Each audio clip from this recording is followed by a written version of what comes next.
빛과 소금, 빛소 성경대학 내면 세계의 질서와 영적 성장 5번째 강의입니다. 오신 여러분들을 환영하고요. 제가 잠깐 기도하고 시작하도록 하겠습니다.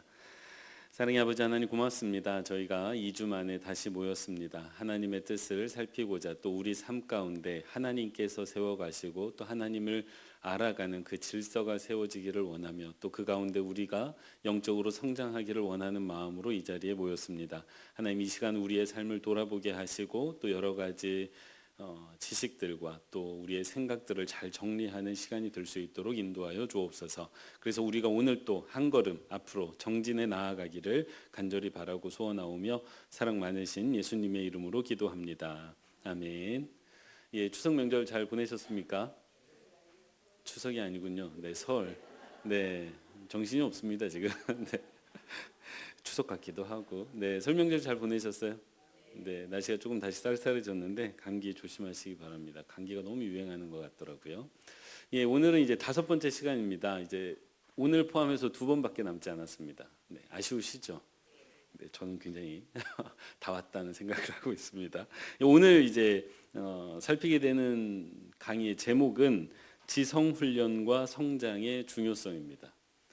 여러분 이 제목이 어떻게 다가오실지 잘 모르겠어요. 이 교회 안에서 이 지적인 것에 대해서 이야기하는 게 자주 있는 일은 아닌지라 오늘 이제 그 부분을 살펴보려고 합니다. 그래서 이제 오늘 강의를 들어가기 전에 이제껏 우리가 살펴왔던 것들을 간략하게 한번 살피고 넘어가겠습니다. 처음에 저희가 이야기했던 것은 우리가 내면의 질서를 바르게 세우지 못하면 우리 삶 가운데 싱크홀이 발생할 수도 있었다는 거예요. 그리고 싱크홀이 발생할 가능성이 큰 사람은 쫓기는 인생을 살아가는 사람일 가능성이 큰데 그 쫓기는 사람에게는 3가지 증상이 나타난다는 이야기를 드렸습니다. 첫 번째는 하나님을 망각하는 증상이 나타나고요. 2번째는 나 중심의 삶을 살아가게 되고 3번째로 내가 이미 가지고 있는 게 아닌 뭔가 다른 이유로 인해서 불안함일 수도 있고요. 뭔가 또 다른 욕망일 수도 있고요. 뭔가 다른 것들을 계속해서 찾기 시작한다. 그런 태도가 보이기 시작한다면 그 내면이 이제 붕괴될 조짐이 보이는 거라고 생각해 봐야 한다라는 이야기를 했습니다. 그러면 이 쫓기는 사람과 반대되는 부름받은 사람도 있다라고 이야기를 드렸는데요. 그 부름받은 사람은 매우 안정적인 인생을 살아간다라고 이야기를 드렸습니다. 그러면서 이 안정성이라는 게 직업적 안정성이 흔들리는 상황에서도 흔들리지 않았다. 세례 요한 기억하시나요? 세례 요한의 이야기를 하면서 그 이야기를 나눴었고 그리고 내가 누구인지를 아는 사람이었다라는 이야기를 드렸습니다. 그리고 부름받은 사람의 3가지 특징으로는 말씀을 좀 가까이 하는 태도를 보인다. 그리고 잠시 멈추는 시간을 갖는다. 나를 돌아보기 위해서. 그리고 3번째로는 좀 삼가하고 이렇게 돌아보면서 삼가하고 조심해야 될 게 무엇인지를 살피는 시간을 갖는다. 라는 이야기를 드렸습니다. 그러면서 이제 지난 시간에는 그 내면의 질서를 세우기 위해 쫓기는 사람이 아닌 부름받은 사람의 삶을 살아가야 되면서 동시에 우리가 시간의 질서도 세워야 한다라고 이야기를 드렸는데요. 그래서 우리가 시간을 어떻게 사용하는지 한번 돌아봐야 된다. 그래서 예수님의 경우를 살피면서 예수님께서는 부르심에 따라서 시간을 사용하셨고 또 한계를 따라서 시간을 사용하셨고 우선순위에 따라서 시간을 사용하셨다라는 이야기를 드렸습니다. 이 부르심에 따라서 시간을 썼다는 것은 내가 해야 할 일과 하지 말아야 될 일을 분명히 구별했다는 것이고요. 한계를 따라서 시간을 사용하셨다는 건 내가 한계가 있기 때문에 이 한계를 뛰어넘는 하나님과의 관계를 위해 시간을 사용했다는 것을 의미하며 우선순위에 따라서 시간을 쓰셨다는 것은 내가 만나야 할 사람과 조금은 뒤로 미뤄도 되는 사람들 또 내가 지금 당장 해야 되는 일들을 구별하셨다는 이야기였습니다. 그러면서 3가지 질문을 드렸습니다. 첫 번째, 당신이 바빠서 놓치고 있는 일은 무엇입니까? 2번째, 어떤 기준으로 시간을 사용하고 계십니까? 3번째, 나는 무슨 일, 어떤 사람을 위해 시간을 사용하고 계십니까? 라는 질문을 드렸는데요. 이게 벌써 2주 전이어가지고 어떻게 좀 기억이 나시나요? 어떻게 돌아보셨습니까? 바빠서 놓치고 있는 일이 뭐가 있는지, 나는 어떤 기준으로 시간을 쓰고 있는지, 아니면 나는 무슨 일, 어떤 사람을 위해서 시간을 쓰는지를 한번 정리해 보시라는 이야기를 드렸는데, 또 이제 2분씩 좀 이야기를 나눌 텐데요. 혹시 생각해 보지 않으신 분들은 첫 번째 질문은 어떤 거냐면요. 가끔 저도 이럴 때 있습니다. 제가 지금 당장 좀 급하게 교회 일을 처리를 해야 되는데 이 친구 목사님한테 연락이 온 거예요. 오랜만에 반가운 전화죠. 그럼 어떻게 해야 됩니까? 전화를 받지만 뭐 내일이나 좀 한가할 때 통화하자고 끊어야 되잖아요. 근데 일을 미룹니다. 일을 미루고요. 뭐 1시간 동안 통화를 해버린다든지 뭐 이런 일들이 실제로 발생을 하죠. 왜냐하면 내가 당장 해야 되는 일이지만 하기가 싫으면 그 외의 일들, 좀 내가 좋아하는 일이 발생을 하면 거기에 시간을 써버립니다. 그러고 나면 이 일은 더 촉박한 시간 안에서 처리해야 되는 상황이 발생을 하죠. 혹시 이런 경우가 없냐라고 여쭙는 거예요. 내가 꼭 해야 되는 일이 있는데 해야 되는 일 때문에 하지 말아도 되는 일을 미루는 게 아니라 하지 않아도 되는 일 때문에 해야 되는 일을 미루는 경우가 우리가 있습니다, 실제로. 그래서 그런 경우가 없는지를 한번 돌아보시라는 거고, 그렇게 이제 내가 일상의 삶을 살아갈 때 내가 시간을 어떻게 지금 이게 관리하고 있지, 어떤 기준으로 관리를 하고 있지도 한번 돌아보시라는 거고, 또 내가 주로 사용하는 사람이 누구인지, 시간을 쓰는 사람이 누구인지, 또 시간을 쓰는 일이 무엇인지를 한번 살펴보시라는 것이었습니다. 자, 지금 두 분씩 한번 짝을 지어 보시고요. 이 세 가지 질문에 대해서 짧게라도 한번 이야기를 나눠보시면 좋겠습니다. 그래서 한 4분에서 5분 정도, 지금 36분인데 40분, 41분까지 같이 이야기 좀 나누도록 하겠습니다.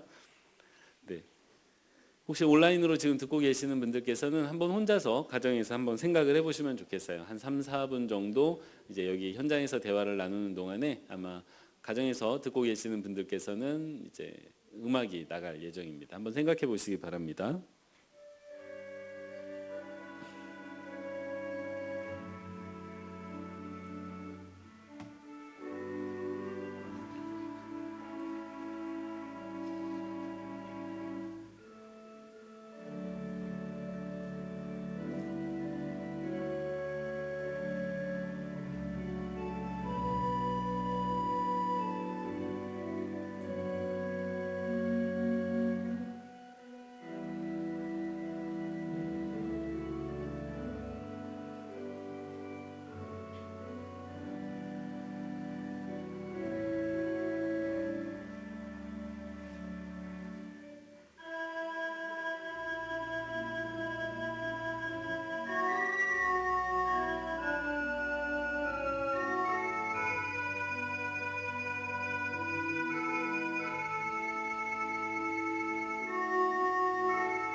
한 2분 정도 시간이 남았으니까 혹시 이렇게 이야기하시는 분이 바꾸지 않으셨으면 지금 바꿔서 이야기를 좀 나눠주시면 좋겠습니다.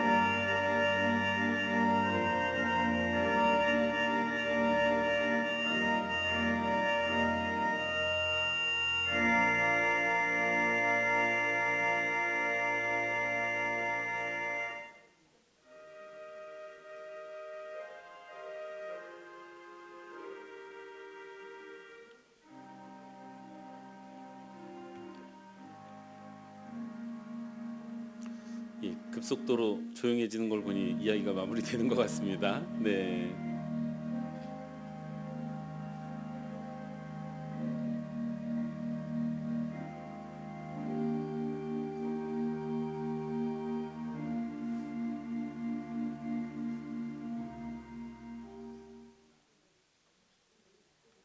예. 어떻게 이야기 나눠 보셨어요? 네, 어떻게 시간이 어디서 새고 있는지 좀 뭐 아주 작은 거라도 조금 보이셨습니까? 네, 시간이 어디서 새는지를 좀 알면 그거를 막으면 이제 저희 삶을 조금은 새롭게 바꿔갈 수 있는 것 같습니다. 네, 같이 이야기 나눠주신 분에게 잘하고 있습니다라고 서로 좀 격려하는 시간 갖도록 하겠습니다. 네, 네, 잘하고 계시는 거예요. 왜냐하면 이렇게 오셔가지고 이 토요일 아침 9시 반에 이거 강의하기에 제일 안 좋은 시간입니다. 이게 회중을 모으기가 가장 좋지 않은 시간대예요. 토요일 아침 모든 사람이 다 쉬고 싶어하는 이 시간. 그래서 이번 다음 빗소 성경대학부터는 30분 늦춰서 10시에 시작할 예정인데 이게 가장 좋지 않은 시간에 이렇게 일어나셔서 나오셔서 지금 강의를 듣고 계시는 것만으로도 잘하고 계시는 겁니다. 그래서 다시 한번 격려하겠습니다. 다음에는 조금 더 나아지실 겁니다. 네. 네. 왜냐하면 계속 노력하고 계시기 때문에 점점 나아지실 거예요. 자, 이제 오늘 저희가 살필 주제는 영적이란다. 지적 훈련과 성장의 중요성입니다. 이 제목을 적어놨는데요. 저자가 내면 세계의 질서를 세우기 위해서 중요한 것으로 여러 가지를 이야기를 했죠. 그래서 쫓겨다니는 사람이 되지 말아야 된다. 부름받은 사람이 되어야 된다. 시간의 질서를 세워야 된다. 그리고 이제 오늘 이야기하는 건 지적 훈련이 중요하다는 거예요. 그래서 지적으로 훈련하는 게 중요하고 지적으로 계속해서 성장하는 게 매우 중요하다는 이야기를 합니다. 저자는 이 지적 훈련의 중요성을 이야기하면서 본인의 경험담을 먼저 이야기하는데 그 이야기의 제목이 그 본인 경험담의 이야기의 제목이 더 뛰어난 사람이 패한 경기예요. 더 뛰어난 사람이 패했다. 물론 그럴 수 있습니다. 이게 어떤 이야기냐면요. 이 저자 고든 맥도널드 목사님이 고등학교 시절에 육상 선수로 활동을 했었다고 합니다. 그래서 이제 육상 선수로 활동을 했던 그 기간 중에 가장 기억에 남는 경기를 이야기를 하시는 건데 그날 이제 1600m 릴레이 경기, 그러니까 4명이 400m씩 뛰는 경기가 열렸다고 합니다. 근데 이 경기에서 맥도널드 목사님이 첫 번째 주자로 서셨다는 거예요. 근데 이 1600m 릴레이 경기에서 가장 중요한 주자가 누구냐고 하면 첫 번째 주자와 마지막 주자입니다. 이 마지막 주자가 왜 중요한지는 좀 생각해 보면 알 수 있어요. 이게 뭐 좀 뒤쳐져 있으면 따라잡아야 되니까, 또 가장 앞서가고 있으면 그걸 끝까지 지켜야 되니까. 그래서 원래 가장 빨리 뛰는 사람이 가장 마지막에 뜁니다. 근데 이에 못지않게 중요한 사람이 첫 번째 주자예요. 왜냐하면 이 첫 번째 주자가 1번으로 달려나가서 가장 먼저 도착을 해서 가장 먼저 바톤을 건네줘야지, 뭐 두 번째나 세 번째 들어오면 이미 사람들이 섞이기 시작한다는 거예요. 그 주자들이. 그래서 첫 번째로 바톤을 줄 때는 이렇게 혼잡스러운 상황이 아니니까 받자마자 뛰어나갈 수가 있는데, 뭐 세 번째, 네 번째 들어오면 이미 막 서로 바톤을 주고받고 있기 때문에 거기서 멈칫하게 된다는 거고, 그 시간이 초과가 되기 때문에 이 첫 번째 주자가 가장 먼저 들어오는 게 중요하다는 것입니다. 그래서 이 첫 번째 아주 막중한 역할을 맡아가지고 이제 출발선에 섰는데, 그래서 누가 같이 뛰나 하고 돌아보는데 자기 옆레인에 자기가 잘 아는 선수가 선 거예요. 그 옆에 있는 고등학교의 선수인데 이 선수가 100m 단거리 선수였답니다. 근데 기록이 좋았대요. 그래서 다른 경기에서 붙어봤는데 붙을 때마다 졌답니다. 그러니까 이미 보면서 나 1등으로 들어가야 되는데 이미 나보다 잘 뛰는 선수가 옆에 있는 거예요. 그래도 어떻게 합니까? 악수라도 해야지. 그래서 악수를 하는데 이 친구가 아주 심리전에 능했던 친구인지 악수를 하면서 아주 자신만만하게 내가 결승점에 가서 너 기다리고 있을게 이랬다는 거예요. 그러니까 뭡니까? 이게 자만심이기도 하고 이게 상대방의 마음을 흐트러뜨리려는 전략이에요, 전략. 이거를 가리켜서 그 트래시 토크라고 하는데, 저자도 그 이야기를 하는데요. 이거를 진짜 잘 했던 아주 유명한 선수가 있습니다. 여러분 마이클 조던이라고 아세요? 마이클 조던이라고 전 세계 농구 선수 중에 가장 유명했던 농구 선수가 있습니다. 지금도 뭐 엄청난 부자죠. 근데 이 마이클 조던이 농구를 정말 잘했는데요. 농구장에서 그렇게 이 트래시 토크를 많이 했답니다. 상대방 선수들의 마음을 흐트러뜨리려고.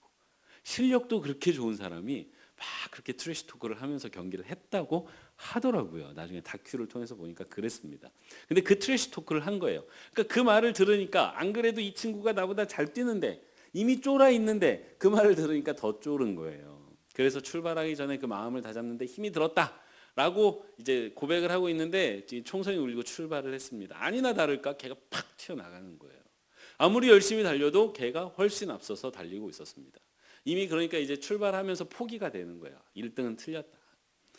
빨리 가서 2등이라도 해야 되겠다. 나머지 애들이 전부 2등에서 8등까지를 두고 경쟁하는 모양새가 되었다라고 이야기를 하는데요. 놀라운 반전이 펼쳐지기 시작합니다. 300m 지점을 지나고 있는데 그 친구가 느려지기 시작하더래요. 여러분 기억하십니까? 이 친구가 몇 미터 선수라고요? 100m 단거리 선수였다고요. 근데 이게 400m를 뛰라니까 300m를 지나니까 속도가 느려지기 시작한 거예요. 그래서 자기 기억에 그 친구가 갑자기 슬로우 모션으로 뛰는 것처럼 보이기 시작했다는 거예요. 결승점에 누가 먼저 도착을 했을까요? 고든 맥도널드 목사님이 먼저 도착을 했다고 합니다. 그래서 결승점에서 도착한 기다린 건 누굽니까? 그 친구가 아니라 자기였다라고 이야기를 해요. 그래서 이 경기를 통해서 이 고든 맥도널드 목사님이 아주 중요한 인생에 아주 중요한 것을 배웠다라고 얘기하시는데 그게 뭐냐면 아무리 뛰어난 재능과 힘을 가진 사람이라도 끝까지 경주를 마치기 전에는 승리를 장담할 수 없다는 거예요. 그리고 경주를 마지막까지 꾸준한 속력으로 달릴 수 있어야 하고 마지막까지 잘 준비가 되어 있어야만 한다는 것을 배웠다라고 이야기를 하십니다. 그러면서 이 이야기를 내면 세계의 질서와 영적 성장에 연결시키시는데 어떻게 연결시키시냐면요. 우리가 끝까지 우리 인생을 살아내면서 내면 세계의 질서를 지키고 끝까지 영적으로 성장하기 위해서는 그러니까 끝까지 그 가진 속력을 가지고 끝까지 도착을 해서 승리하기 위해서는 그 인내와 훈련과 힘이 필요한데 그 인내와 훈련이 뭐냐? 지적 훈련이라는 거예요. 사람이 지적으로 훈련되어져 있지 않고 지적으로 성장하지 않으면 사람의 인생을 그 끝까지 달려나갈 수 있는 힘이 부족해진다는 거예요. 그래서 자기 옆에 더 뛰어났던 그 친구가 300m 지점을 지나면서 쳐져 버렸던 것처럼 우리가 이 훈련을 하지 않으면 가다가 인생을 바르게 살아가지 못하고 결국 내면의 질서도 흐트러질 수밖에 없다는 이야기를 합니다. 그런데 여러분 생각해 보면 정말 그렇습니다.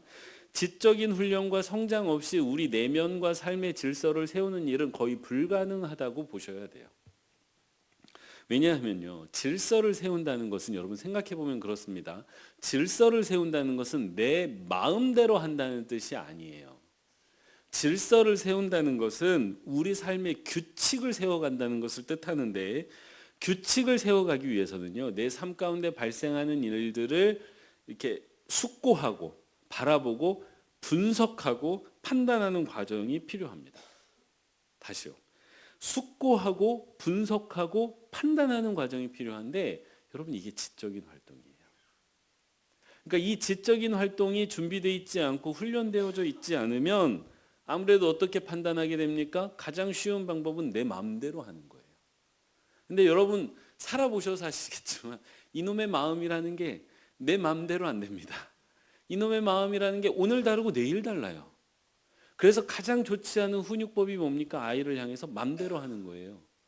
왜 마음대로 하면 안 되냐면요. 이놈의 마음이라는 게 어제 다르고 오늘 다르기 때문이에요. 어제는 내 마음이 좀 안 좋아요. 그래서 못하게 했어요. 근데 오늘은 내 마음이 좀 좋네. 그래서 애한테 이걸 하게 해요. 이게 아이한테 가장 좋지 않은 훈육법이라고 얘기를 합니다. 내 삶을 내 마음대로 살아가기 시작하면요. 규칙은 절대 세워지지 않아요. 왜냐하면 내 마음은 항상 바뀌기 때문입니다. 오늘은 출근하고 싶어요. 출근합니다. 내일은 출근하기 싫어요. 출근 안 합니다. 마음대로 하죠. 생활이 안 되잖아요. 그러니까 질서를 세워간다는 건 내 마음대로 한다는 게 아니라 내 삶을 잘 관찰하고 분석하고 판단하는 것을 의미해요. 그래서 질서를 세우고 규칙을 세우는 걸 의미합니다. 그렇기 때문에 이 지적인 활동이 동반되지 않으면 성장하지 않으면 뒷받침되지 않으면 내면 세계의 질서가 굉장히 어렵습니다. 더군다나 이 지적 훈련과 성장이 오늘날의 사회에서 우리가 살아가는 이 현대 사회에서 중요한 까닭은요. 우리가 살아가는 이 시대가, 지금 우리가 살고 있는 이 시대가 매우 세계화된 시대, 그리고 정보화된 시대를 살아가고 있기 때문입니다. 여러분, 러시아하고 어느 나라가 전쟁하고 있죠? 우크라이나가 전쟁을 하고 있죠. 또 다른 전쟁이 벌어지고 있습니다. 어디에서 벌어지고 있죠? 이스라엘에서 벌어지고 있어요. 그 전쟁하고 있는 대상이 누구죠? 팔레스타인 사람들, 레바논, 이런 나라들과 전쟁하고 있습니다. 여러분 소식 들어보셨죠? 네. 어떻게 아십니까? 뉴스 통해서 다 보고 있는 거예요. 우리는, 옛날 사람들은 상상하지도 못할 만큼 세계화된 인생을 살아가고 있습니다. 그리고 정말로 많은 정보의 홍수를 경험하면서 살고 있어요. 근데 이게 그냥 오는 게 아니고요. 그게 오면 우리는 나름의 판단을 해야 됩니다. 여러분, 러시아하고 우크라이나가 전쟁을 하고 있으면요, 그 사건을 보고 듣고 있다는 사실만으로도 감정도 생기고요, 그거를 어떻게 봐야 되지라는 의문이 사람이라면 당연히 생겨나요. 그러면 그거를 보면서 내 나름대로 정리도 해야 되고 내 나름대로 판단도 해야 됩니다. 우리가 그런 시대를 살고 있어요. 뿐만 아닙니다. 여러분, 제 사진을 보시면 저 오른쪽에 보면 여성 두 분이 껴안고 계시는데, 동성애 이슈입니다. 이런 뭐 동성애를 이제 제가 예로 들지만, 우리가 살아가는 시대는 정말 많은 이슈들이 이렇게 쏟아져 나오고 있어요. 그래서 우리에게 판단을 요구하고 있습니다. 아주 대표적인 게 제가 동성애라서 예를 든 것뿐이에요. 제가 동성애를 찬성한다, 반대한다는 이야기를 드리려는 게 아니라, 이 이슈가 우리에게 주어지면 나 개인적으로도 답을 해야 되고, 우리 가정적으로도 답을 해야 되고, 교회적으로도 답을 해야 되고, 사회적으로도 답을 해야 돼요.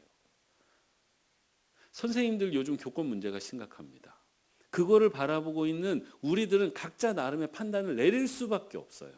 그거에 대한 감정을 가질 수밖에 없고, 우리 자녀들이 살아가는 미래를 두고 걱정할 수밖에 없습니다. 근데 이 모든 과정이 어떤 과정이에요? 지적 과정이에요. 그러니까 이슈를 대하고 그거를 소화해내는 그 모든 과정이요, 그냥 내가 맘대로 되는 게 아니라 우리가 지적인 활동을 통해서 그 과정을 하고 있는 것이라고요. 그러니까 이 지적으로 하는 활동에 대해서 훈련되어져 있지 않고 계속해서 성장하지 못하면 이 현대 사회를 살아가는 게 참 어렵습니다. 대표적인 게 유튜브예요. 유튜브. 여러분 유튜브 정말 많이 보시죠? 제가 일부러 유튜브를 넣었습니다. 여러분 유튜브를 통해서 정말로 돈을 많이 버는 사람도 나왔고, 우리가 정말 시간이 무료할 때 참 보면 재미있기도 하고, 저도 뭐 이렇게 찾아보는 것들이 좀 있습니다.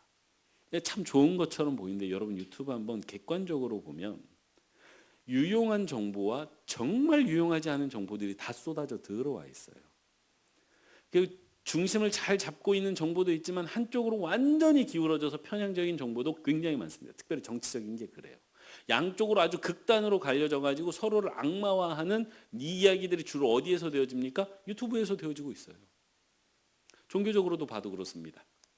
이게 정상적인 메시지들도 많이 선포가 되지만, 뭐 신천지, JMS, 뭐 아주 인간에게 해악한, 사회에 아주 안 좋은 이런 사이비 이단들도 유튜브에 다 들어와 있어요. 그래서 자신들을 변호하고 자신들의 주장을 펼치고 있습니다. 이런 게 전혀 걸러지지 않아요. 유튜브라는 세상이. 그러면 그걸 어떻게 해야 됩니까? 그거를 보고 판단하고 들을지 말지 또는 거부할지, 이런 것들을 끊임없이 우리는 판단을 해야 돼요. 그게 다 지적 활동이에요. 그게 다 지적인 활동입니다. 그래서 이 지적인 활동이 내면의 질서를 세우는데 왜 이렇게 중요하냐면, 여러분 만약에 이 지적인 활동이 되어져 있지 않아요. 그래서 유튜브에서 쏟아져 나오는 정보를 그냥 다 듣는다고 해보십시오. 그냥 그리고 거기에 따라간다고 해보십시오. 질서가 어디 있습니까? 없잖아요. 그러니까 신천지에서 올려놓은 동영상을 보고도 따라가 버리면, 기존의 믿음을 가지고 있던 사람이 신천지의 이야기를 듣고 따라가 버리면 이미 두 가지 질서가 생기는 거잖아요. 알 수가 없잖아요. 뭐가 진리인지. 질서는 완전히 무너지는 겁니다. 왜 사람들이 정보를 가지고 지식을 가지고 사람에게 접근합니까? 그거를 가지고 그 사람의 내면을 조종할 수 있기 때문이에요, 여러분. 이 지식이 굉장히 별거 아닌 것 같아도요, 굉장히 중요합니다. 그래서 이거를 판단하고 내 나름의 과정을 거쳐서 이렇게 받아들이는 프로세스가 우리 안에 있어야 돼요. 그게 없으면 이 현대 환경에서 희생양이 되기 너무나도 좋습니다. 이게 없으면 자기 그 내면의 질서가 없으면 여기로 가야 될지 저기로 가야 될지 모르는 거예요. 그러니까 여기로 가면 되는 줄 알았는데 가다 보니까 다른 얘기를 하면 또 거기로 가고 방황하는 인생이 되는 거죠. 쫓겨다니는 인생이 되는 거예요. 그렇기 때문에 이제 우리가 지성 훈련을 하고 성장을 해야 되는데 이렇게 할 때 중요한 게 또 뭐냐? 집단 지성이에요. 어려운 얘기일 수 있는데 이 집단 지성이라는 게 뭐냐면 바로 이 자리입니다. 이 자리 같은 자리가 이제 집단 지성의 자리라고 할 수 있지만 조금 더 우리 교회 안에서 지금 되고 있는 게 이제 북클럽이에요. 북클럽이 이제 제가 하기 전에는 과연 이게 될까라는 이제 회의가 조금 있었던 걸 제가 이제 북클럽 안에서는 많이 얘기했는데 직접 해보니까 굉장히 좋습니다. 왜냐하면요, 이게 같은 책을 읽고 같은 부분을 읽고 서로 다른 생각들을 나누거든요. 이게 집단 지성이에요. 그러다 보면 내가 생각하지 못했던 것들을 다른 사람이 보면서 균형이 맞춰지기 마련입니다. 그러다 보면 판단이 서는 거예요. 저거는 잘못된 거구나. 이거는 좀 따라가야 되겠다. 그래서 이렇게 함께 모여서 같은 것을 가지고 논의하고 상대방의 이야기를 듣고 그리고 그거에 대해서 다시 한번 숙고해보고 이런 과정들을 통해서 이 공동체 안에서 그 어떤 입장이 서면 그게 집단지성이에요. 그게 제일 안전합니다. 그게 제일 안전해요. 왜냐하면 나는 되게 연약하거든요. 어떤 똑똑한 한 사람이 다 이끌어갈 수가 없습니다. 저희 담임 목사님 제가 부러운 게 한 가지가 있는데 저희 담임 목사님 이제 담임 목회를 하면서 그 친구 목사님들과 늘 같이 논의하고 또 책도 같이 읽고 담임 목사님 이제 북클럽 하는 그 친구들이 있으세요. 그 이야기를 가끔 하시는데 그렇게 늘 끊임없이 서로의 이야기를 나누고 서로 목회에 대해서 이야기를 하면서 점검하는 거예요. 내가 혹시 잘못되어 가고 있지는 않은가? 다른 사람을 통해서 듣게 되는 거죠. 또 새로운 정보도 듣게 되고 이게 집단지성이에요. 그러니까 지성 활동에 있어서 가장 좋은 건 저는 집단지성이라고 생각하는 사람입니다. 혼자서는 한계가 너무나도 분명하거든요. 그리고 혼자 계속 생각하다 보면 엉뚱한 소리 해요, 사람이. 그래서 이제 집단지성이 중요한데 이 저자는 이런 어떤 지성의 훈련이 중요하다는 이야기를 하면서 현대 사회가 이 반지성주의가 좀 있다. 그리고 이 지적 훈련의 중요성을 망각하면서 살아가는 우리의 삶을 꼬집으면서 무슨 얘기를 하냐면 바로 여러분이 지금 화면에서 보고 있는 놀이공원 이야기를 합니다. 여러분 저 놀이공원을 영어로 뭐라고 말하냐면 저 청룡열차 타는 곳, 바이킹 타는 곳을 영어로 뭐라고 말하냐면 어뮤즈먼트 파크라고 말합니다. 이 어뮤즈먼트라고 되어져 있는데요. 저 어뮤즈먼트 영어 단어 어뮤즈먼트는 이제 amuse라는 영어 동사의 명사형이에요. 근데 amuse라는 단어, 영어 단어는 무슨 말이냐면 이 어라는 A라는 단어와 muse라는 단어의 합성어입니다. 근데 MUSE, 저 muse라는 단어는 무슨 뜻이냐면 생각하다는 뜻이에요. 깊이 생각하다는 뜻이에요. 여기에 접두사 A라는 단어가 붙으면 반대말이 됩니다. 이 반대말이 돼요. 영어에서 어떤 단어에 A라는 단어가 붙으면 반대말이 되는데 그래서 amuse 하게 되면 뭐냐면 생각하지 않는다는 뜻이 돼요. 그러니까 muse는 생각하다인데 amuse는 생각하지 않는다예요. 그거의 명사형이 어뮤즈먼트입니다. 그래서 어뮤즈먼트 파크 하면 무슨 말이 되냐면 생각하지 않는 공원이라는 뜻이 돼요. 그러니까 이 놀이공원에 너무나도 잘 어울리는 말이에요. 여러분 놀이공원에 가서 깊이 생각하십니까? 안 하시죠? 여러분 청룡열차 타면서 인생의 의미에 대해서 생각하실 수 있을 것 같아요? 막 급속도로 내려가면서 막 온몸에서 도파민이 막 분비되고 있는데 인생의 깊은 의미에 대해서 생각할 수 없습니다. 그리고 그런 생각하려고 가는 것이 아니에요. 우리가 놀이공원에 왜 갑니까? 생각 좀 안 하고 즐기려고 가는 거예요. 저 순간만큼 인생의 어려운 거 좀 잊어버리려고 생각하지 않으려고 가는 곳이에요. 그러니까 어뮤즈먼트 파크라는 말이 정말 맞는 말이에요. 우리가 저곳에 가는 건요. 인생의 어려움을 좀 내려놓고 그 순간만큼이라도 즐겨보자는 태도를 가지고 가는 곳이에요. 근데 저자가 현대인들이 저 어뮤즈먼트 파크를 가는 마음으로 살고 있다고 이야기를 합니다. 우리가 저 생각하지 않는 삶을 좋은 삶이라고 생각하는 것처럼 살아가고 있다는 거예요. 근데 가만히 생각해 보니까 정말 그런 것 같아요. 요즘 뭐 SNS가 많이 발달했는데 우리가 그 SNS라는 걸 통해서 젊은 사람들이 받아들이는 좋은 인생이라는 게 뭐냐면요. 이미 일찍이 30대에 이렇게 재정을 충분하게 마련해서 은퇴를 하는 거예요. 30대. 그러고 나서 여행 다니는 거예요. 그러면서 여기저기 가면서 맛있는 거 먹고 여행 다니면서 살고 그러면서 사진 찍어 올리고 이런 인생을 어느 순간부터 현대인들이 가장 이상적인 삶으로 추구하고 있습니다. 어뮤즈먼트 파크예요. 인생이 어느 순간부터 어뮤즈먼트 파크가 돼 있는 거예요. 계속해서 그냥 즐기고 계속해서 그냥 그 행복한 것만 누리기를 원하는 것처럼 되어져 있는데 인생 절대 그렇게 안 되죠. 본질 자체가 그러지 않기 때문에 절대 그렇게 갈 수가 없습니다. 근데 그거를 목표로 살아가고 있는 것처럼 보인다는 거예요. 그래서 현대인들이 이 지적인 훈련을 망각하는 인생을 점차 살아가려고 하는 것처럼 보인다라고 이야기를 합니다. 이렇게 어뮤즈먼트 파크를 살아가는 것처럼 살아가서는 절대로 인생의 내면의 질서가 세워지지를 않죠. 왜냐하면 더 강한 자극을 원할 뿐 이렇게 올바르고 견고한 질서는 세워지지 않습니다. 조금 가볍게 이제 사고하지 않고 지적으로 생각하지 않는 삶에 대해서 이제 어뮤즈먼트 파크를 얘기로 들면서 이야기를 드렸는데요. 이제 아주 실질적이고도 굉장히 위험한 사례를 저자가 이야기를 합니다. 이제 저자가 이야기하는 그 사고하지 않는, 생각하지 않는 삶의 위험성에 대해서 이야기를 할 때 인민사원의 집단 자살 사건을 이야기를 합니다. 이게 이제 미국에서 있었던 사이비 종교 단체인데요. 그 짐 존스라는 사람이 있었답니다. 근데 이 사람이 원래는 굉장히 진보적이고 가난한 이웃을 돕는 목사였다고 해요. 근데 어느 날부터 이 사람이 변질이 돼서 자기가 사이비 교주가 돼서 나를 따르라는 이야기를 하기 시작합니다. 그래서 한 1200여 명의 사람들을 데리고 아프리카로 건너가요. 얼마 전에 우리나라에도 은혜로 교회에서 그 이상한 여자 목사가 사람들을 데리고 피지로 갔죠. 똑같은 일이에요.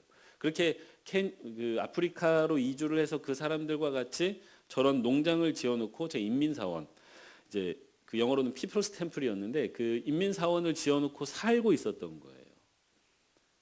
근데 여기에서 무슨 일이 벌어졌냐면 정부의 압박이 들어오고 이제 이렇게 되다 보니까 이 짐 존스라는 사람이 900명을 데리고 집단 자살을 합니다.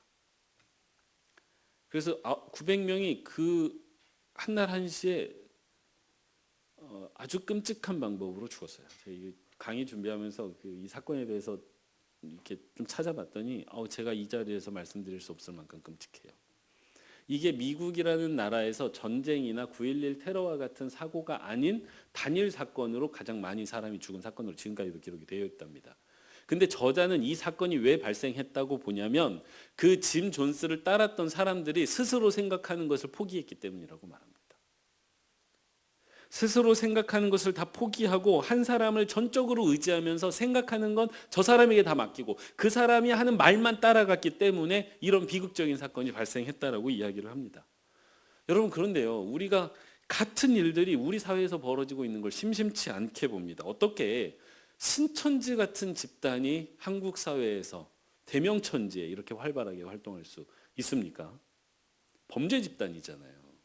저 굉장히 분노하는데 이런 사이비 집단에 대해서는 저는 이제 이단과 사이비는 좀 구별해야 된다는 사람입니다. 이단, 뭐 여호와의 증인이나 뭐 제7일 안식교나 다 이단으로 분류가 되는데 이 사람들은 그 조직에 속한 사람들의 삶을 파괴하지는 않아요. 정상적인 삶을 살 수 있도록 돕습니다. 다만 이제 교리가 다르고 그 믿음에 있어서 기독교 정통 교리를 벗어났기 때문에 이단이라고 부르는 게 맞아요. 하지만 사이비는요, 범죄 집단입니다. 이거 구별해야 돼요. 이단과 사이비는 구별해야 됩니다. 정명석이나 이만희 같은 인간들은 사이비예요. 사이비. 거짓입니다. 거짓. 아주 좋게 말해서 거짓이죠. 이거 거의 악마입니다. 악마. 그런데 어떻게 대명천지에 이런 집단, JMS 같은 그 종교 집단이 이 대명천지에 활동할 수가 있습니까? 거기에 속한 사람들이 같이 볼 수 있어요. 생각하는 걸 멈춘 거예요. 보면 그렇습니다. 제가 실제로 만났던 청년 중에 그 JMS에 이제 들어갔다가 나온 청년이 있었어요. 그 청년이 언제 JMS에 들어갔었느냐? 인생에서 가장 힘들었을 때예요. 그래서 그 사람들이 왜 생각을 멈출까를 곰곰이 한번 보면 인생이 힘들기 때문에, 인생이 어렵기 때문에, 인생을 어떻게 살아야 될지 모르겠는데, 그래서 막 혼돈 가운데 빠져 있는데, 그래서 젊은 사람들이 이단에 많이 빠지는 게 왜 젊은 사람들이 빠지지? 하는데 젊은 사람들은 지혜가 없어서요. 인생을 어떻게 살아야 될지 되게 어렵게 느껴지는 거예요. 어려움이 와버리면. 근데 이단에서는, 그 사이비에서는 다 해결해 주겠다라고. 이렇게 살면 된다고. 답이 있다고. 이렇게 하면 분명하다고. 얘기를 해주잖아요. 거기에 맡겨버리는 거예요. 거기에 자기 인생을 그냥 던져버리는 겁니다. 생각을 멈추고. 그러니까 그런 일이 실제로 발생을 하게 되는 거죠. 이거 엄청 위험한 일입니다. 그래서 실제로 밖에서 보면 삶을 착취당하고 있고 억압당하고 있고 완전히 망가지고 있는데 본인은 몰라요. 생각을 안 하니까요. 지적 활동이 멈춰 있기 때문입니다. 그러다가 생각이 다시 시작되면 말로 다 할 수 없는 이제 상처가 오죠. 왜냐하면 너무 많이 당했거든요. 그런데 비슷한 일이 사이비 교회에서만 일어나는 게 아닙니다. 요즘 한국 교회에서 문제되는 게 뭐죠? 세습이에요. 왜 세습이 일어난다라고 보십니까? 이게 그 교회를 읽었던 그 존경받았던 그 목사님 없으면 안 된다는 거예요. 그 목사님이 하는 말이라면 다 따라갔던 거예요. 생각을 멈춘 거예요. 그래서 그 목사님이 하는 말이라면 거의 하나님 말씀이에요. 이러니까 세습을 요청하는 거예요. 그 목사님 없으면 안 되는 거예요. 그러니까 그 아들 목사라도 있어야 되는 거예요. 이게 뭡니까? 무슨 김일성, 김정일, 김정은으로 이어지는 핏줄도 아니고 이게 대명천지의 말이 되는 소리입니까 지금? 근데 되잖아요. 생각을 멈춰서 그래요. 지적 활동을 멈춰버리니까 말이 안 되는 걸 받아들이게 되는 겁니다. 그런데 그런 태도가 우리에게는 없습니까? 제가 점점점 아주 이상한 곳에서 우리까지 내려왔어요. 목사가 하는 이야기라고 다 맞는 게 아닙니다. 제가 하는 이야기라고 다 맞는 게 아니에요. 제가 전달하는 것 중에 틀린 것도 많을지도 모릅니다. 그러니까 목사를 존중해 주시고 그 리더십을 인정해 주시는 건 무척 고맙고 무척 필요한 일인데 그렇다고 해서 내 지적인 활동을 멈춘 채 저 사람이 하는 이야기는 다 옳아. 이건 정말 안 됩니다.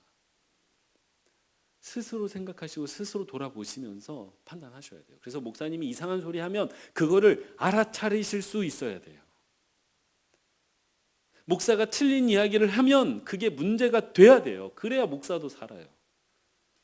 그게 집단 지성의 힘이잖아요. 교회 공동체의 힘이잖아요. 그래야 교회 공동체가 건강한 방향으로 가잖아요.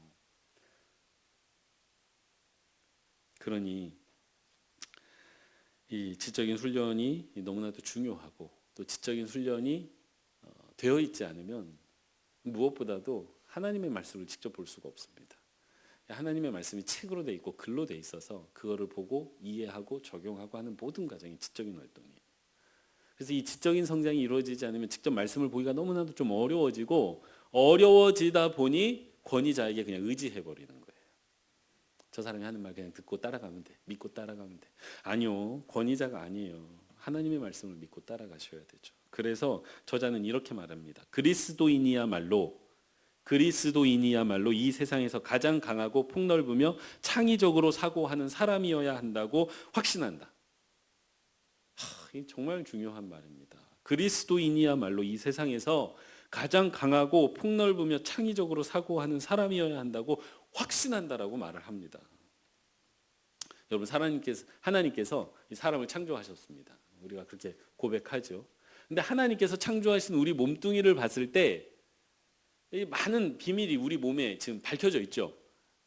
아주 신비롭습니다. 저 같은 경우는 제 아이가 이제 시험관을 통해서 이제 임신이 됐고 이제 출산을 했단 말이죠. 근데 시험관을 하면 이게 모든 과정을 다 세세히 보게 됩니다. 그래서 착상이 되고 그 착상이 돼서 이제 아이가 자라기 시작할 때 그 모습을 보게 되고 초음파를 통해서 이 굉장히 신비로워요. 생명의 신비가. 근데 이 의학계에서 말할 때 인간의 신체 중에 가장 신비로운 부분, 그러면서도 가장 어려운 부분이 어디라고 말합니까? 뇌라고 말해요. 이 뇌라고 말합니다. 이 뇌를 일견 어디에 비유를 합니까? 우주에 비유를 해요.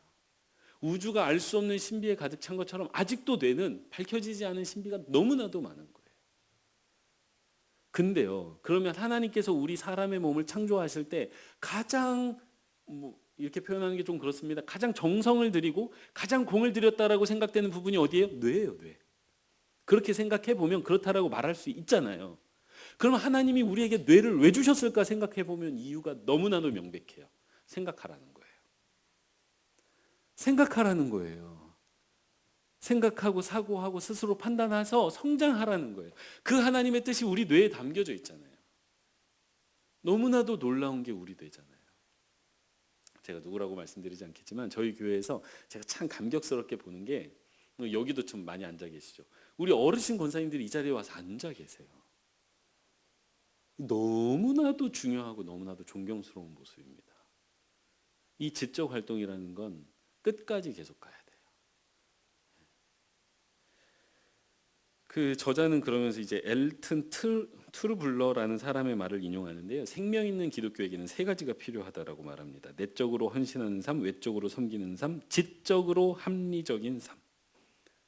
그러니까 이 세 가지가 균형을 이뤄야 생명력이 있는 기독교가 된다는데 지적으로 합리적인 삶이 되지 않으면 안 된다는 거예요. 요즘 한국 교회가 일반 사회로부터 굉장히 질타를 많이 받습니다. 뭐가 없기 때문이죠? 이상하다는 거예요. 이 교회를 보면 이상하다는 거예요. 합리적이지 않은 모습을 너무 많이 보여주거든요. 교회 안에서 일어나는 폭력이나 교회 안에서 아주 한쪽으로 완전히 치우쳐가지고 맹신하는 모습들을 보면 일반 사람들은 이해가 안 되는 거죠. 이게 지적인 활동이 지금 교회 안에서 결여되어 있기 때문에 나타나는 모습인데, 한국 교회는, 그리고 이 책을 보니까 미국 교회도 그런 것 같아요. 이 지적인 성장에 대해서 터부시하는 면이 있습니다. 실제로요. 지적으로 탐구하면 믿음이 약해진다라는 속설이 한국 교회 안에 존재했던 게 사실이에요. 그래서 한국 교회 안에 반지성주의가 실제로 존재합니다. 부정하고 싶은데 사실이에요.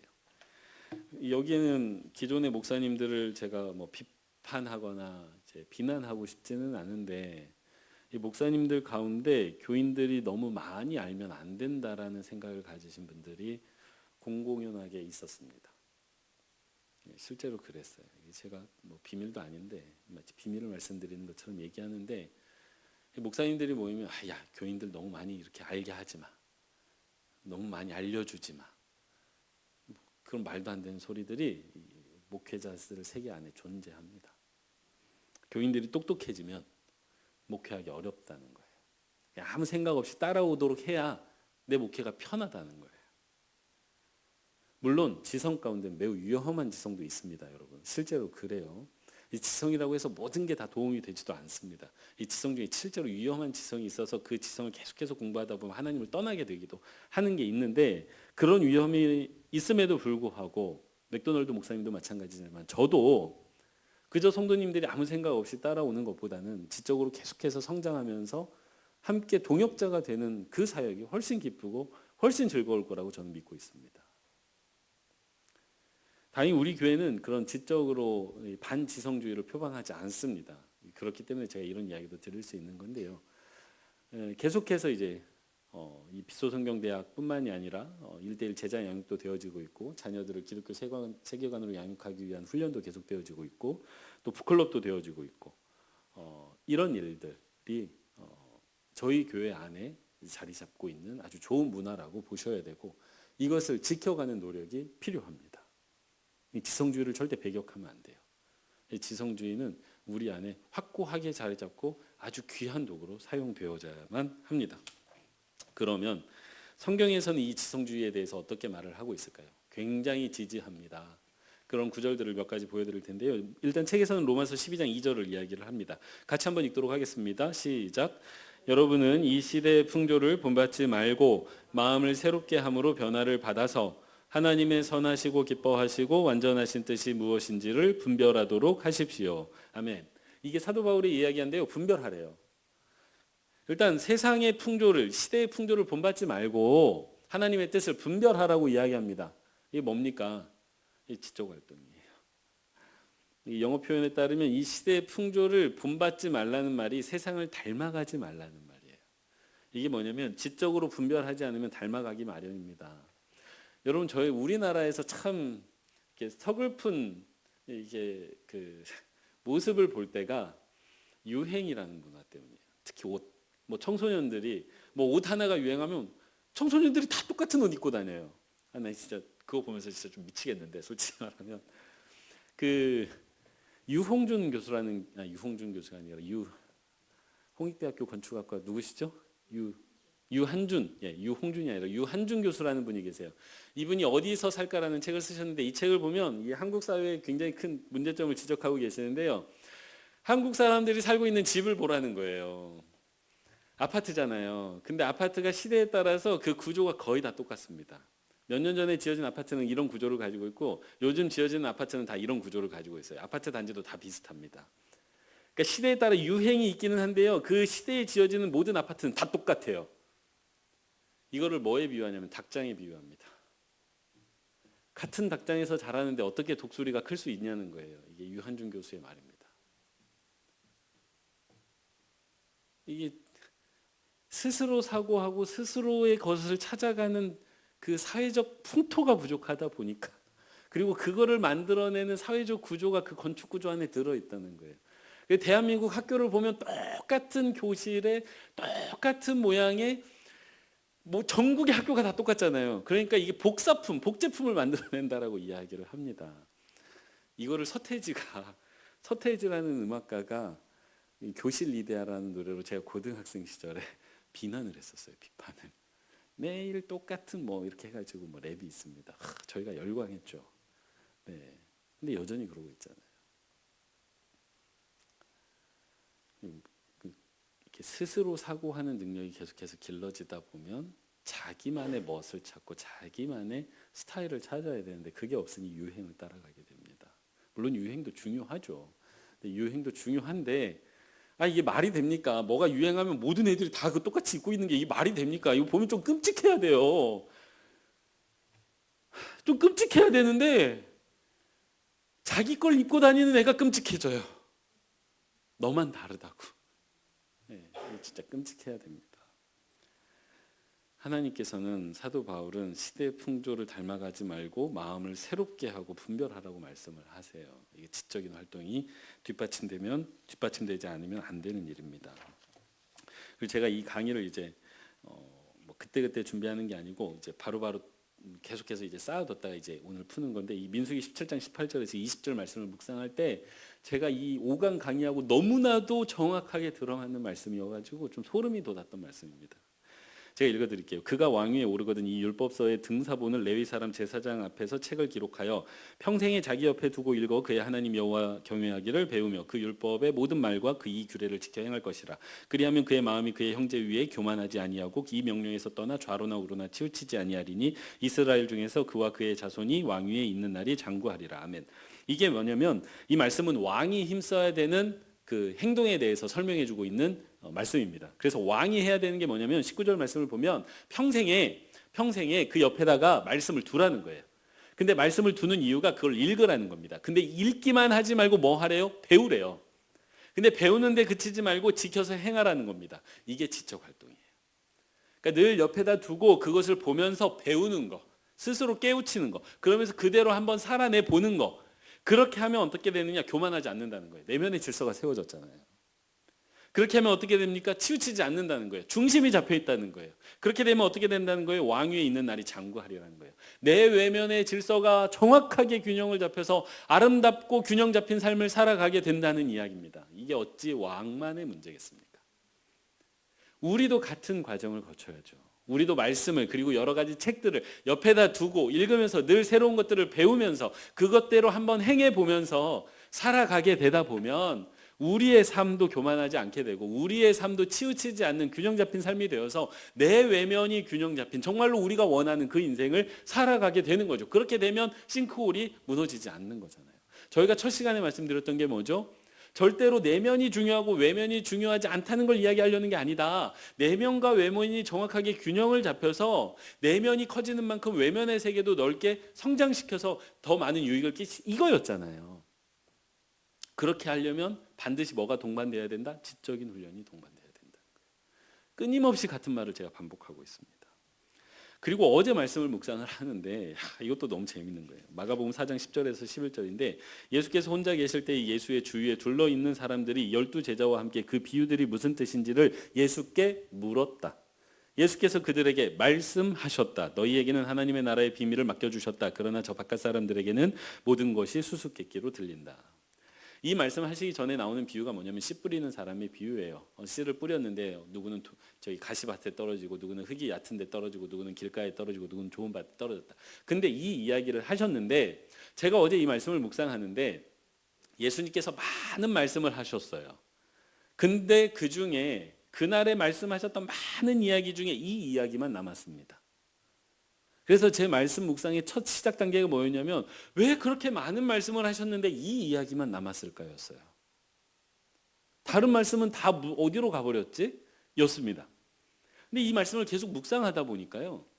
제자들이 그 이야기를 들었을 때 깨달은 게 아니라 이 이야기를 들었는데 들을 때는 몰랐어요. 근데 몰랐는데 이거가 궁금한 거예요. 그래서 어떻게 했어요? 기억을 한 거예요. 그래서 와서 물었어요. 그러니까 궁금한 것에 그치지 않고 그것을 알기 위해서 묻고 있습니다. 무슨 활동이에요? 지적인 활동이에요. 그랬더니 예수님이 알려주신 거예요. 그래서 이 제자들이 깨닫게 된 거예요. 그래서 궁금해했고 기억했고 물었고 깨달은 게 말씀으로 남았습니다. 그렇게 궁금해하지 않았고 바로 알았던 말씀은 흩어졌어요. 그게 기록되지 않았습니다. 근데 몰랐고 궁금했고 물었고 대답을 듣고 깨달은 건 말씀으로 남았어요. 우리 인생에 남는 말씀이 이래서 남습니다. 이런 지적 과정을 통해서 우리 인생의 말씀이 남는 거예요. 말씀을 보고 모르겠는 거예요. 아는 말씀이 남는 게 아니라 모르는 말씀인데 그거에 대해서 끊임없이 탐구하고 알아가려고 애쓰다 보니 깊이 깨닫게 된 그 말씀이 내 인생에 남는 겁니다. 지적인 활동이 동반되지 않으면 이런 일들이 일어나지를 못하는 거예요.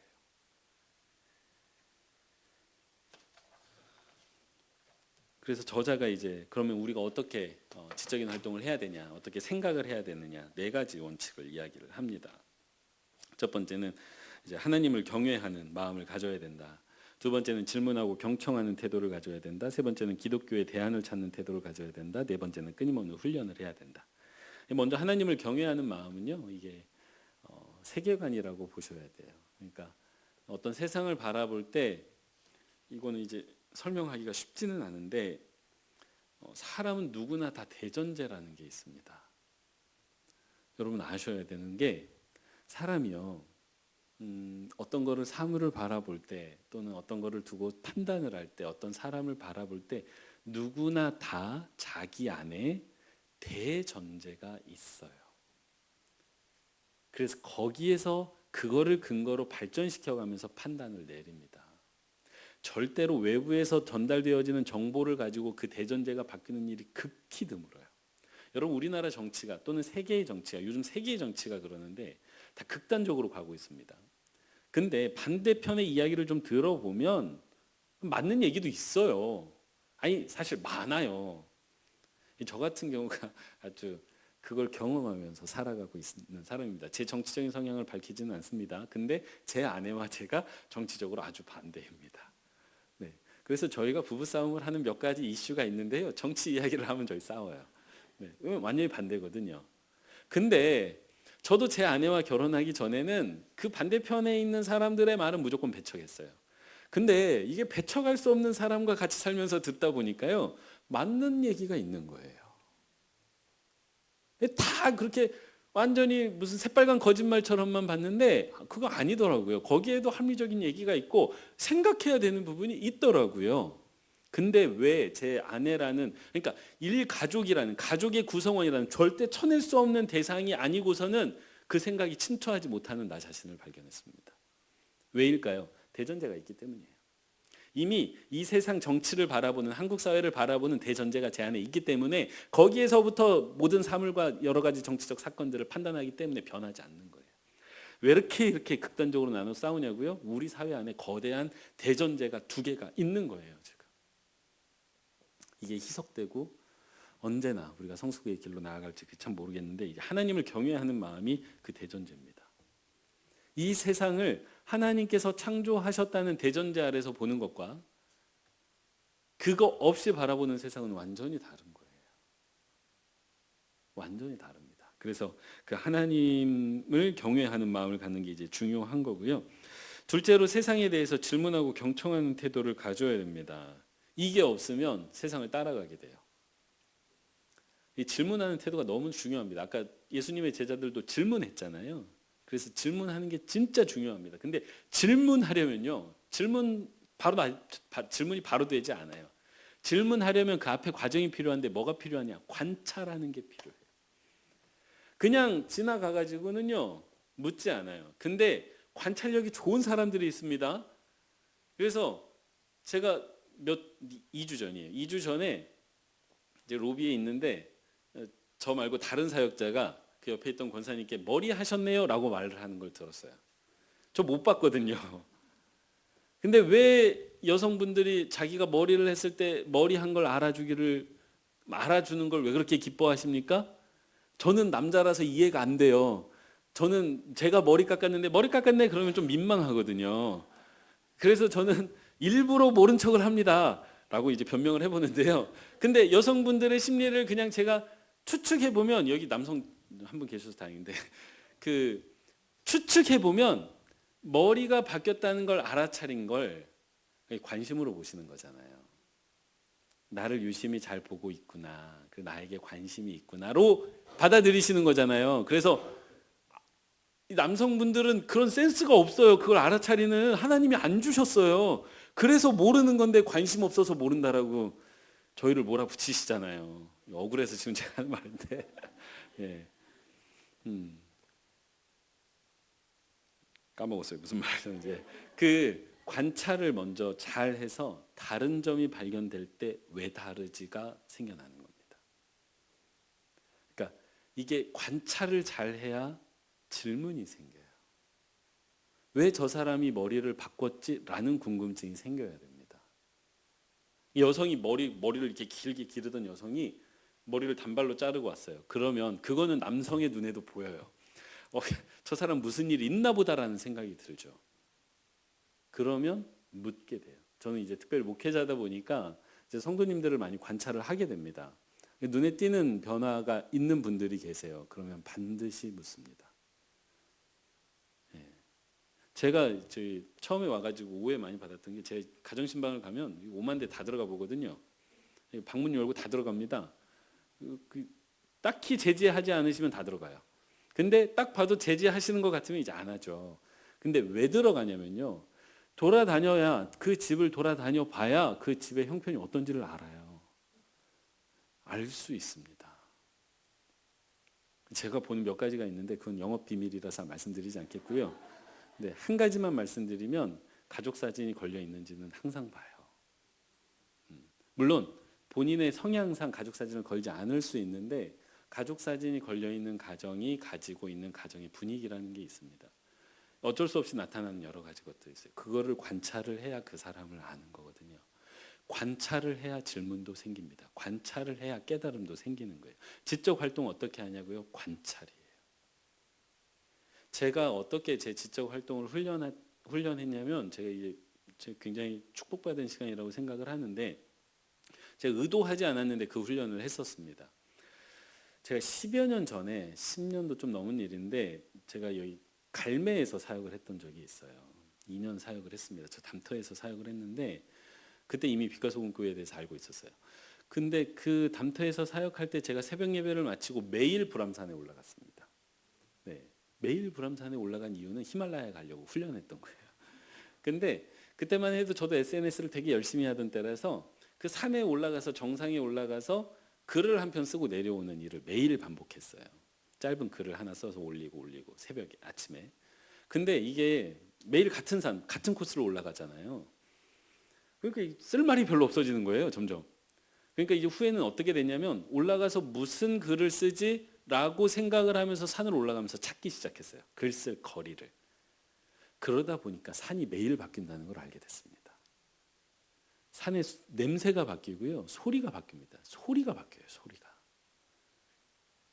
그러면서 매일매일 변화하는 걸 발견하고 찾아내서 그걸 가지고 글 쓰는 재미를 들렸던 거예요. 그 2년을 했습니다. 그게 제가 말씀 묵상을 시작하던 단계하고 겹쳐요.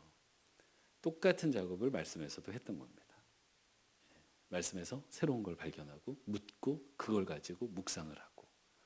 이제 그게 제가 지적인 훈련을 학교에서도 했죠. 레포트 쓰고 뭐 공부하면서도 많이 했고. 근데 지금 와서 돌아보면 그때 그 훈련, 그리고 본격적인 작년 목회를 시작하면서 신방을 다니면서 성도님들을 관찰하고 그 이야기를 들으면서 그 인생을 이해하려고 하는 것에서 제 지적인 활동을 되게 많이 성장을 했던 거를 이제 보게 됩니다. 그런데 이제 질문하는 데서 끝이면 안 되죠. 기독교적 대안을 찾는 게 중요한데요. 이러기 위해서는 뭐 어쩔 수 없습니다. 말씀 보고 책 읽어야 돼요. 그 작업이 돼야 되고 4번입니다. 끊임없이 훈련해야 돼요. 저자의 말입니다. 생각한다는 것은 위대한 일이다. 마치 잘 단련되고 다듬어진 신체가 경주에서 잘 달릴 수 있듯이 잘 훈련되고 온전히 형성된 지성이 가장 잘 생각할 수 있다 라고 이야기를 합니다. 네, 그래서 끊임없는 훈련을 통해 지적인 능력을 향상시켜야 된다는 이야기를 드리고요. 마지막으로 저자의 말을 이제 나누면서 마치려고 합니다. 이것은 같이 한번 읽어볼까요? 같이 한번 읽겠습니다. 시작. 이것은 위대하고 명석한 사람들만 해낼 수 있는 것은 아니다. 이것은 건전한 정신을 지닌 모든 사람의 과제다. 네, 말씀이 아니어서 아멘할 수는 없지만 진짜 아멘하고 싶은 이야기입니다. 이거는요, 여러분 위대하고 명석한 사람만 하는 작업이 아니에요. 제가 이거에 대한 증거는 너무나도 많이 가지고 있습니다. 제가 이제 초창기에 성경 묵상을 가지고 이렇게 공동체를 형성해서 청년들과 지냈을 때가 있는데, 그때 제가 너무 놀랐던 게, 제가 묵상하는 것도 귀하죠. 근데 그 청년들, 성경에 대해서 잘 모르는 청년들이 하는 묵상 가운데 제가 은혜를 너무 많이 받는 거예요. 왜냐하면 내가 보지 못하는 걸 보거든요.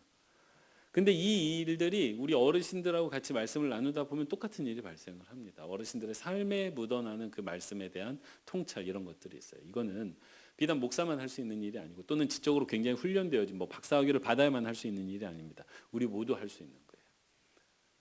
하나님께서 도와주십니다. 성령이 지혜의 영이기도 하신데 도와주세요. 할 수 없다라고, 나는 할 수 없는 사람이야라고 딱 그냥 단정 지어버리지 않고 해보려고 하시면 됩니다.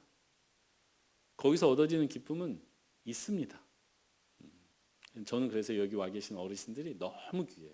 진짜 너무 귀하고 너무 감사해요. 저희 어머니, 제 친어머니도 이렇게 뭘 자꾸 배우러 교회에서 은퇴를 시키셔가지고 구역장을 못하게 한다고 자꾸 불만이 많으시면서 자꾸 이것저것 배우러 다니시는데, 그런 어머니 모습 보면서 늘 감사하고 있습니다. 왜냐하면 뭐라도 하려고 하시니까. 그래서 이 지적인 활동을 멈추지 마시고 끊임없이 계속 하실 때 우리 내면의 질서가 세워질 거라는 거 기억하시고, 오늘도 3가지 질문을 그 유인물에 나누어 드렸습니다. 보시고 한번 깊이 생각해 보시면 좋겠습니다. 네, 제가 준비한 강의는 여기까지고요. 제가 잠깐 기도하고 마무리하고 영상 끊고 그 질문 있으시면 질문에 대해서 잠깐 이야기 나누도록 하겠습니다. 사랑의 아버지 하나님, 고맙습니다. 저희를 이곳에 불러주시고 또 우리가 하나님께서 주신 축복, 생각하는 힘이 얼마나 중요한지에 대해서 오늘 또 살펴보았습니다. 하나님, 우리로 하여금 생각의 기쁨, 즐거움을 깨닫게 하시고, 그 생각하고 지적으로 사고할 때 깨닫게 되는, 그 얻게 되는 유익이 무엇인지도 우리 삶 가운데 분명히 알게 하여 주옵소서. 그래서 우리 모두가 함께 고민하고 함께 찾아가는 그 집단 지성의 힘이 우리 빛과 소금 교회 공동체 안에 생성되기를 간절히 바라고 또 소원하오며 사랑 많으신 예수님의 이름으로 기도합니다. 아멘. 네, 수고하셨습니다.